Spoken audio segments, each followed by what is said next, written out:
So, reset of our political and financial institutions. This is where it's all leading. So, there's much discuss about a global financial, political, social reset. Now, this has been discussed at least a decade before the World Economic Forum started prophesizing this. So right now, we know we're in the fourth turning and we are in the heat of crisis where we're being empowered and coerced simultaneously to confront, overcome, and solve problems that seemed vastly too large to confront at an earlier period, right? People just didn't want to deal with them. The problems were there. They just didn't want to deal with them.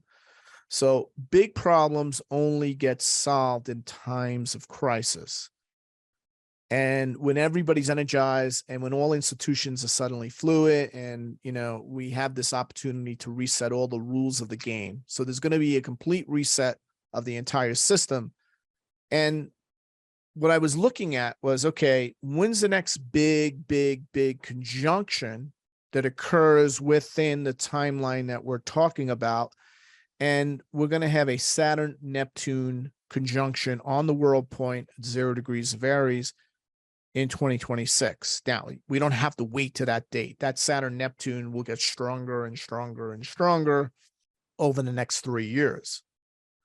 What's interesting about this conjunction, and I'll talk more about it next time, exactly what that means. I'll list out all the qualities, but it would imply that there is some type of larger reset, right? That would transition us into a new age, right? So we have to have all the rules of the game reset in order to create a new golden age or a new high.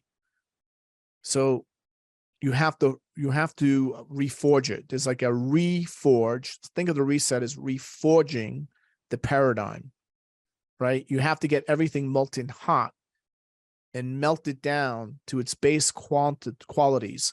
And once it's sort of like alchemy. Once you get rid of, you take something and you melt it down to its base qualities, and then you get rid of anything that's impure and you purify it, and then you create a new template, a new paradigm.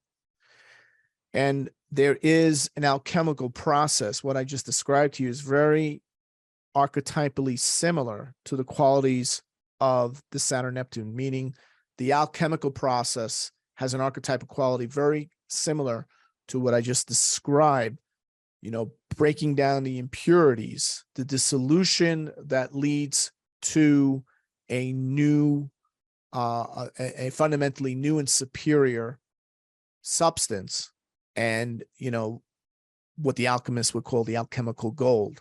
So that Saturn-Neptune on the world point alludes to that. And when I look at the Saturn-Neptune conjunction, what we note is it'll be doing a number of things to the U.S. horoscope. Obviously, the Saturn-Neptune conjunction will be making a direct hit on the Venus-Jupiter conjunction. But what I'm really eyeing is the fact that transiting Uranus is within striking distance now to the natal U.S. Uranus. And as I stated, the last time we had a Uranus return, right, it was at the very height and at the tail end of the Second World War. So now, does that mean we're going to have a war? Doesn't by itself mean we're going to have a war, but it means revolution. It means, right, that there's going to be a reforging.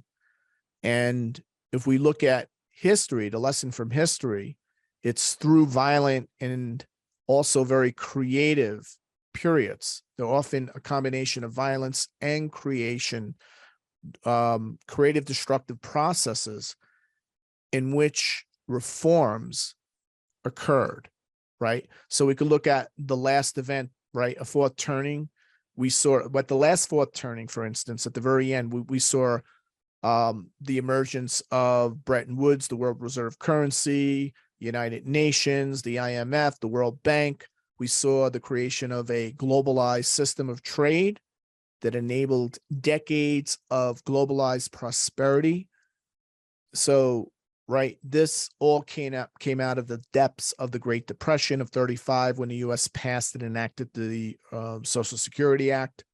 So we're going to see major reforms in all these areas, and it's all really coming. Now, of course, I'm going to talk more in detail next time about everybody's individual role, right? So there's no doubt over the course of the 2020s, we will undoubtedly tear down and rebuild our national and international institutions, and big reforms will come about during this turbulent, possibly dark, you could say dark period of history, but it's really not that dark. It's actually, it's going to be like the best of times and the worst of times simultaneously, like it was in the 30s and the 40s.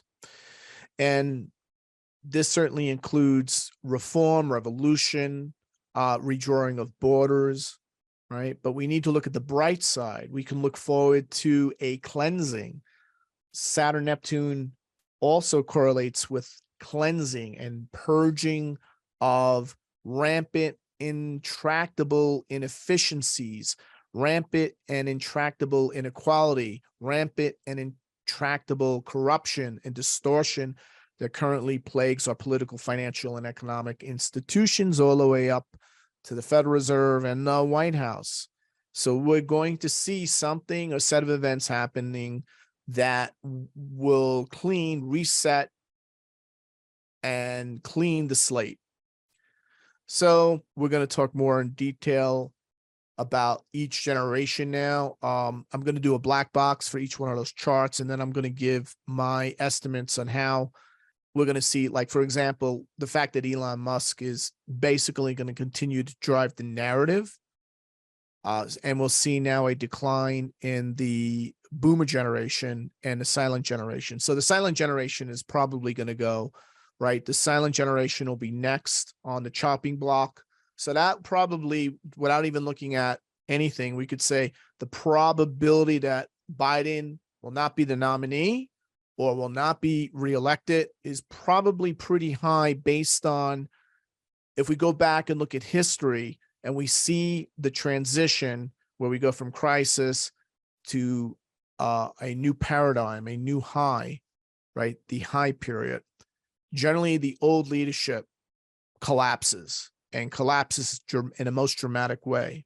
So, you could say that, and then you're going to say that, the question is who's going to be, right? Who's going to be leading the millennials? I don't think it will be, it'll be interesting to see who leads the millennials, right? It could be anyone's guess. I certainly don't think it'll be Zuckerberg. I think he might take a fall. He's certainly taking a big fall now, but we'll have to see. So we're going to see the baby boomers will then have their shot. This will be their last shot in 2024 to hold power, right? They're going to be really reluctant. So you'll see the last hurrah for the baby boomers, the end of the silent generation in terms of transitioning from elderhood to late elderhood, and then the baby boomers moving into that elderhood position, and the Gen Xers become the prophets. They replace the baby boomers as the prophets. And I'm going to talk more about that, which is going to be very upsetting to a lot of baby boomers out there, because they still want to say, hey, I'm on the pulse of everything, but they no longer are, and they no longer will be, because they're no longer playing that role. They're going to play a different role, which we'll discuss then. To watch the full presentation and more like this on geopolitics, the economy, and world events from an archetypal and mundane astrological perspective, join the Global Transformation Astrology membership. Go to gta.williamstickevers.com. Become a GTA member today.